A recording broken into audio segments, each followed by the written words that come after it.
Bienvenue dans le podcast à l'onde de Van Mag, le magazine qui se lit et s'écoute.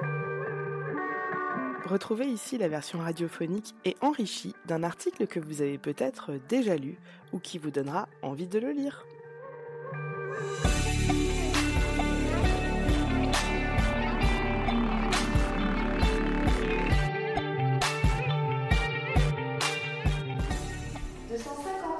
Saxe, paire d'assiettes en porcelaine émaillée polychrome à décorant plein dans le bassin de scène mythologique.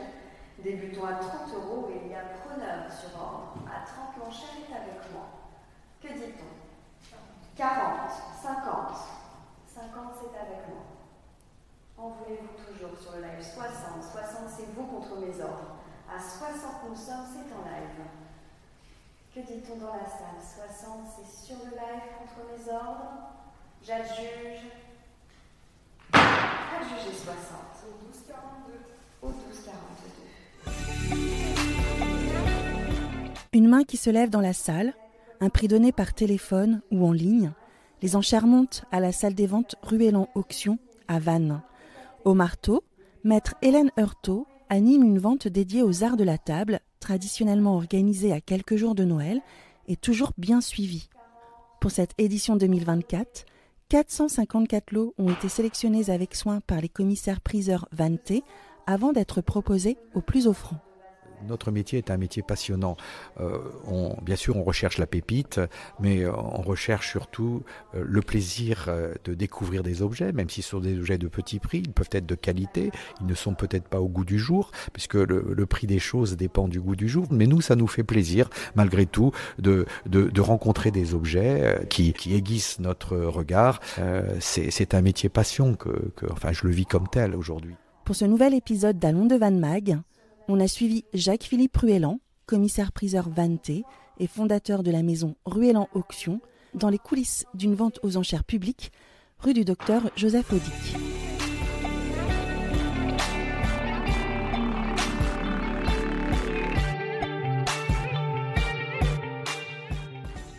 Bonjour Jacques-Philippe, vous nous recevez dans la salle d'exposition de votre maison de vente aux enchères. Je vois de la faïence, de la porcelaine, des lampes, je vois des tableaux. Quels sont les objets qui sont présentés aujourd'hui ?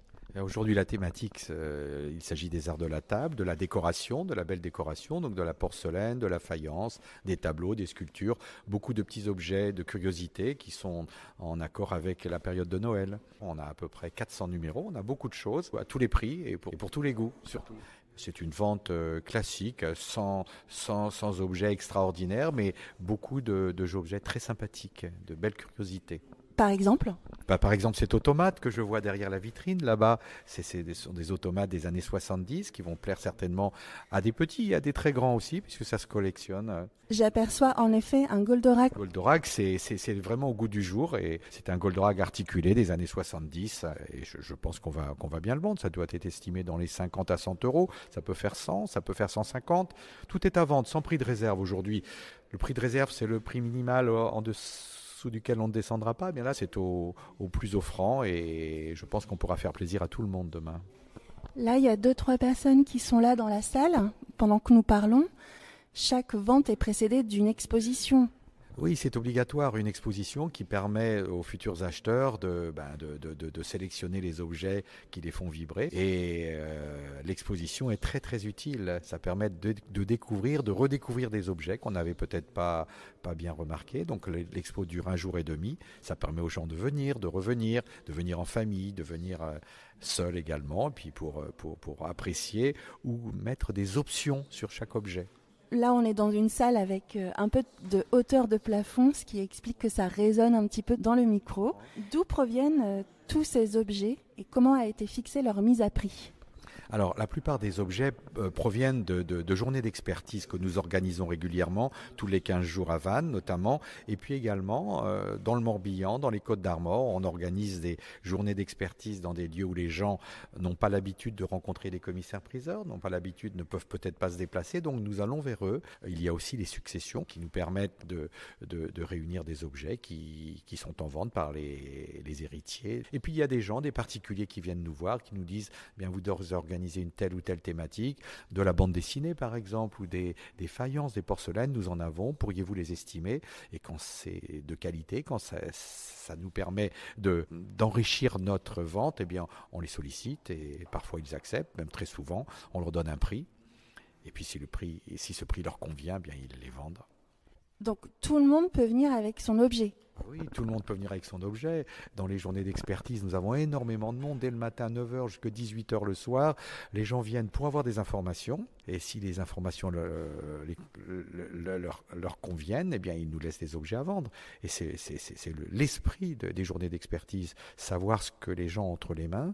Et puis, par la suite, eh bien, peut-être s'en débarrasser. Et puis, parfois, la décision est prise que quelques mois, voire peut-être 1 ou 2 années après. Il y a des gens qui reviennent vers moi en me disant « Rappelez-vous, nous étions venus vous voir, cet objet, vous l'aviez apprécié, on n'était pas encore décidé de le vendre, aujourd'hui la famille est d'accord, donc on vous le propose à la vente. » Et bien sûr, le marché évolue aussi, selon 2 ans après, parfois les prix ont augmenté, parfois ils sont un peu plus bas.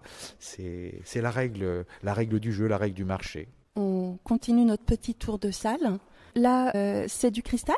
Oui, c'est du cristal. Il y a du cristal de Bohème, il y a du cristal de Baccarat, il y a du Saint-Louis. Le cristal est très apprécié. Et ces shops, j'ai l'impression d'avoir vu ça chez mes grands-parents. Ce sont des shops en grès, de l'Est de la France ou de l'Allemagne.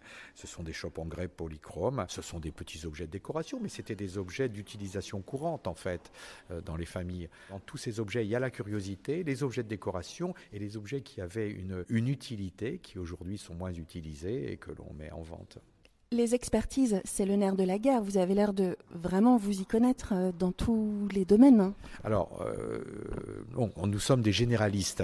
On a des thématiques de prédilection, mais nous travaillons avec des experts pour les livres, pour la faïence, pour les bijoux, l'argenterie et la peinture. Moi, je suis plutôt versé vers la peinture moderne, 19e et contemporaine. Mais bon, je m'intéresse à tout, bien entendu. Mais quand nous devons faire des expertises, je regroupe des experts avec nous qui nous donnent des meilleures informations. C'est très, très important. Ça permet d'avoir une formation beaucoup plus précise, plus ténue, et puis de rassurer également les futurs vendeurs. L'idée, c'est aussi de dénicher la pièce rare, la pépite. La pépite, oui, la pépite. Je pense que tout commissaire-priseur aspire un jour à découvrir des pépites. Dans ma carrière, j'en ai eu quelques-unes. Il y a quelques années, j'ai découvert un tableau très important de Raden Salé dans notre belle région de Bretagne et qui a fait un prix extraordinaire à près de 8 millions d'euros. Ce fut une très belle aventure pour nous et le résultat fut vraiment formidable. Je crois savoir qu'il y a une vraie storytelling autour de ce tableau. Il a été découvert par hasard. Oui, c'est un vrai concours de circonstances. Puis c'est une redécouverte d'un peintre, l'équivalent de Delacroix en Asie du Sud-Est, notamment à Singapour, et un peintre qui se trouvait depuis 30 ans dans une cave. Il avait été bien protégé par la famille. La famille ne s'en était pas occupée, et nous, on a fait le travail. On l'a valorisé. On a fait un travail de communication extrêmement pertinent, ce qui a permis d'obtenir un prix très très important, et puis certainement même un record pour l'artiste, un record pour la Bretagne et un record aussi pour une maison de vente moyenne française. J'ai dit toujours, j'ai eu 3 chances, on m'a fait confiance, les propriétaires m'ont dit, bien écoutez, faites le travail. Mes lectures m'ont montré qu'il y avait une rétrospective à Singapour de l'artiste Raden Salé. J'ai tout de suite pris attache avec les musées, avec les collectionneurs, et les musées m'ont beaucoup aidé. Je me suis déplacé plusieurs fois, et puis cet artiste et ce tableau était un tableau de grande facture, de qualité exceptionnelle. C'est la raison pour laquelle nous avons pu déplacer les plus grands collectionneurs d'Asie du Sud-Est pour venir à Vannes se battre pour tenter de l'acquérir.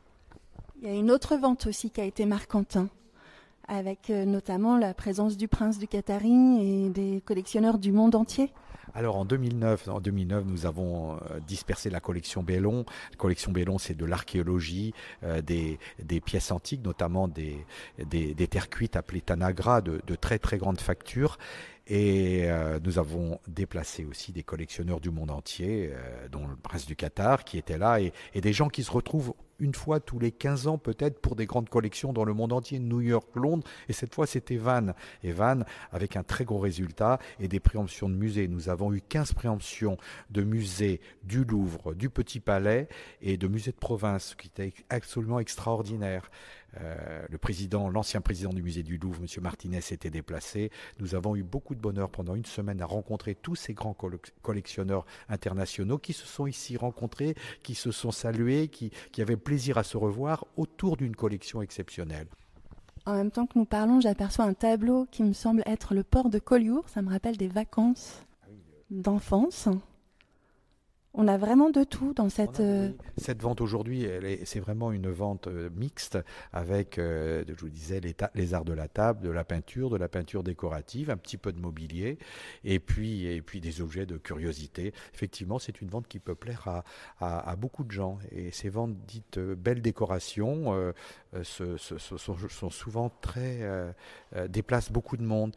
Et alors qu'aujourd'hui, Internet fait que les gens restent chez soi, pour les ventes d'objets de décoration, il y a beaucoup de gens qui se déplacent. Ça leur fait plaisir et surtout avant Noël, on choisit toujours cette période qui est une très bonne période pour nous et c'est l'idée de cadeau également, bien entendu. Et quel est le profil des enchérisseurs, sans parler des ventes un peu exceptionnelles ?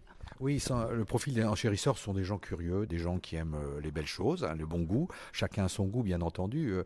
Votre goût et le mien est certainement différent. Mais ce qui est important, c'est que beaucoup de gens viennent ici pour avoir de vraies émotions.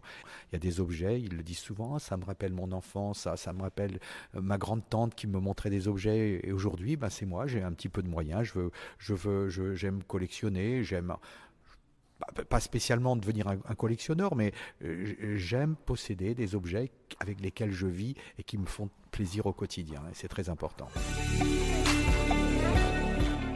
Voilà, une faïence bretonne de Quimper avec comme créateur Le Bozec, qui est un joli nom, et cette bretonne à l'ombrelle en costume breton est une pièce intéressante. Ça, c'est une pièce, une statue assez haute. Oui, elle est en faïence, elle est en très bel état, et elle peut se vendre dans les 200 €. Et alors, à côté, rien à voir. Oui, alors rien à voir. Là, on est dans la décoration, c'est une copie d'un reliquaire Kota, de l'ethnie Kota. Et donc là, on est plus dans des arts... Des arts premiers. Mais là, il ne s'agit pas d'une pièce, il s'agit d'une pièce un peu postérieure. Ce n'est pas une pièce tribale, c'est une pièce elle est de qualité. Il y a une patine ancienne, mais elle a été conçue un petit peu dans l'esprit des reliquaires Kota qui étaient utilisés pour le rite. Il commence à y avoir un petit peu de monde qui arrive. Je vois une dame qui feuillette un... Alors il y a un petit listing, un petit catalogue, n'est-ce pas, pour que tout le monde puisse avoir les meilleures informations. Donc on a fait un petit listing avec un descriptif de chaque pièce. Et ces expositions, elles sont toujours bien fréquentées ? Oui, toujours. Ce qui est intéressant aussi, c'est qu'il y a un renouvellement. On a une autre clientèle, des plus jeunes qui s'intéressent aux objets, à la curiosité. Béatrice. Je viens en repérage pour la vente de demain, que je suivrai par Internet. Moi, ce qui m'intéresse particulièrement, ce sont les jouets anciens, les faïences de Quimper, et puis la porcelaine. Alors justement, Maître Ruellan m'a présenté une statue de bretonne de la faïence de Bozec, Quimper. La Bozec, là-bas, qui est au parapluie. Oui, c'est un de mes repérages, effectivement. Oui. Je collectionne les Quimper, mais plus particulièrement les Sainte-Anne, et certaines vierges et certaines pièces de forme comme celle-ci. Oui, elle me plaît. Ouais. Pour la maison Ruellan Auction, qui fait partie du clan restreint des maisons de vente aux enchères avec une vente à plus de 5 millions d'euros déjà réalisée, les affaires se portent plutôt... Presque 8. Presque 8, pardon. Les affaires se portent plutôt bien. Les années se suivent, ne se ressemblent pas toujours. Vous savez, notre métier est un métier passionnant. Bien sûr, on recherche la pépite, mais on recherche surtout le plaisir de découvrir des objets, même si ce sont des objets de petit prix, ils peuvent être de qualité, ils ne sont peut-être pas au goût du jour, puisque le prix des choses dépend du goût du jour. Vous pouvez avoir des meubles de grande facture, s'ils ne sont pas au goût du jour, on ne va pas bien les vendre. Mais nous, ça nous fait plaisir, malgré tout, de rencontrer des objets de qualité, des objets qui aiguisent notre regard. Et il n'y a pas que la partie économique. Quand ça marche bien, on est très content parce qu'on est très gâté, je pense. On est dans un univers passionnant avec des gens passionnants. On les rencontre tous les jours, des gens qui vous apportent beaucoup, qui vous apprennent beaucoup au plan des références de ces thématiques, au plan de la connaissance. Les collectionneurs en savent parfois beaucoup plus que commissaires-priseurs et experts. Et avec eux, on arrive à concrétiser de jolies choses, de jolies ventes en tous les cas. Vous avez aussi une galerie, un lieu de vente à Paris. C'est important d'être à Paris ?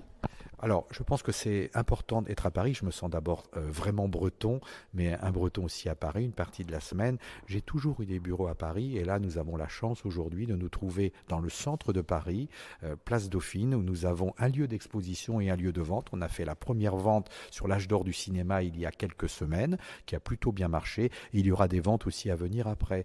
Le fait d'avoir un lieu à Paris, un joli lieu, nous permet aussi de mettre en valeur les objets que les Bretons ou les gens de province, puisque je voyage aussi beaucoup, nous permettent de mettre en valeur, puisqu'il y a des étrangers qui connaissent Paris, mais qui ne veulent pas toujours se déplacer en province ou à Vannes, même si je leur dis tout le temps, nous sommes dans une ville merveilleuse, j'arrive à en faire déplacer quelques-uns quand même, pour le plaisir de notre joli port et puis de notre gastronomie. Mais bon, ceux qui veulent que je présente des objets à Paris, je les présente et avec grand plaisir. Jacques-Philippe, il y a des ventes à ne pas rater en 2025 qui s'annoncent ? Oui, il y aura de très belles ventes en 2025. Là, je suis sur un très très beau tableau. Là. Je ne peux pas vraiment en parler maintenant, mais j'espère. Je ne pense pas que je battrai mon record, mais je suis sur de très très belles pièces. Nous sommes tous en concurrence également, donc c'est le jeu. C'est un jeu intéressant.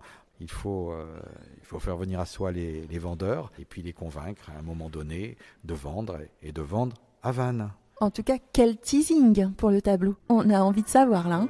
On verra, en temps utile, je vous donnerai les informations et les meilleures informations. Tant que rien n'est signé, je ne vous dis rien. On va attendre. Merci beaucoup Jacques-Philippe. Merci pour cette plongée dans les coulisses de votre maison de vente aux enchères, Ruellan Auction.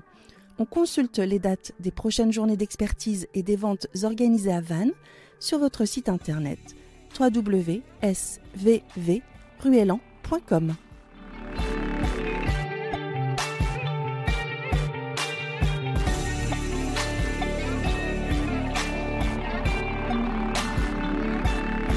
Retrouvez l'article correspondant à ce podcast dans le dernier Van Mag, disponible en magazine papier ou en ligne sur le site internet www.mairie-vannes.fr.